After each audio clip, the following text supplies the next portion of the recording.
ආයිබෝන් cricket වලට ආදරය කරන හැම කෙනෙකුටම ඉතින් වීඩියෝ එකට යන්න කලින් මේ දිනවලදී ශ්‍රී ලංකාවට ඇති වෙලා තියෙන ගන්නතුර සහ නායෑම හේතුවෙන් නවතන් වෙලා ඉන්න අපේම ශ්‍රී ලාංකික ජනතාවට ඉක්මනින් නැවතත් යථා තත්ත්වයට පත් වෙන්න හැකියාව ලැබේවයි අපි ප්‍රාර්ථනා කරනවා.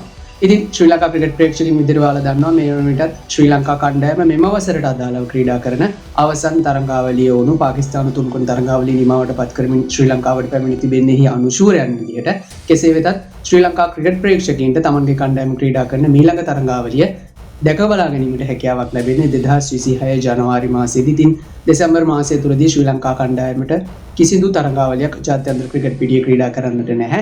කෙසේ වෙතත් තවත් තරඟාවලි කිහිපයක් පිළිබඳ තොරතුරු අපිට ලැබෙමින් පවතිනවා. ඊට අමතරව අද දිනේදී එනම් දෙසැම්බර් මාස 2 වෙනිදා සිට ජාත්‍යන්තර T20 ලීගයේ සෙත් නැත්නම් IL T20 ලීගයේ ඩුබායිහිදී පැවැත්වීමට තමයි සියලුම කටයුතු මේ වන විට සූදානම් කොට තිබෙන්නේ.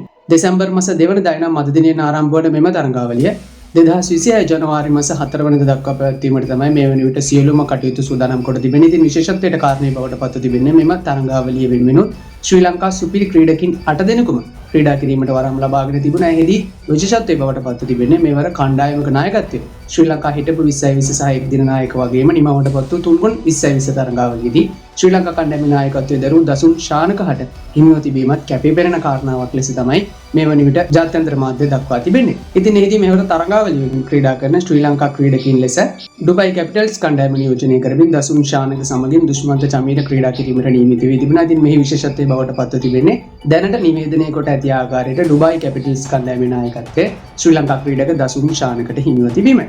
ඊට අමතරව ඩෙසර්ට් වයිපර්ස් කණ්ඩායම වෙනුවෙන් වනිදු හසරංගත්, ගල්ෆ් ජයන්ට්ස් කණ්ඩායම වෙනුවෙන් පැතුම් නිස්සංග සමගින් නුවන් තුෂාරත්, සාජා වොරියර්ස් කණ්ඩායම වෙනුවෙන් මහේෂ් තීක්ෂණ සහ මතීෂ පතිරණත්, MI එමිරේට්ස් කණ්ඩායම වෙනුවෙන් කවිඳු මෙන්ඩිස් යන ක්‍රීඩකයින් 8 දෙනා ක්‍රීඩා කිරීමට නියමිත වී තිබුණා. ඉතින් තරඟාවලිය අද දිනේ සිට ඉදිරියට ක්‍රියාත්මක වීමට නියමිත වී තිබුණා. ශ්‍රී ලංකාවේ සිටින ක්‍රිකට් ප්‍රේක්ෂකයින්ට මෙවර තරඟාවලිය නැරඹිය හැකි ක්‍රම කිහිපයකුත් මේ වන විට අපට වාර්තා වී තිබුණා. ඉතින් එම ක්‍රමවලට අනුව මෙවර තරඟාවලියේ විකාශන අයිතිය පපරි TV නාලිකාව විසින් ලබාගෙන තිබුණා. එහිදී ඩයලොග් TV පාරිභෝගිකයන්ට ද පපරි TV1 channel ලංක 69 ද පපරි TV1 HD channel ලංක 120 ඔස්සේ ඊට අමතරව ඩයලොග් view app එක හරහා සහ www.thepapare.com යන වෙබ් අඩවිය හරහා සජීවීව තරඟය නැරඹීමට හැකියාවක් ඇති බවට තමයි මේ වන විට ජාත්‍යන්තර මාධ්‍ය වාර්තා කොට තිබෙන්නේ. ඉතින් මේ පිළිබඳ ක්‍රිකට් ප්‍රේක්ෂකයන් විදිහට ඔයාලගේ අදහසුත් පහලින් කමෙන්ට් එකක් විදිහට දාගෙන යන්නත් අමතක කරන්න එපා. ඒ වගේම මේ වීඩියෝ එකට ලයික් එකක් දාගෙන යන්නත් අමතක කරන්න එපා. සහ ක්‍රිකට් පිටිය අලුත් වෙන සියලුම තොරතුරු ලෙසින් දැනගන්න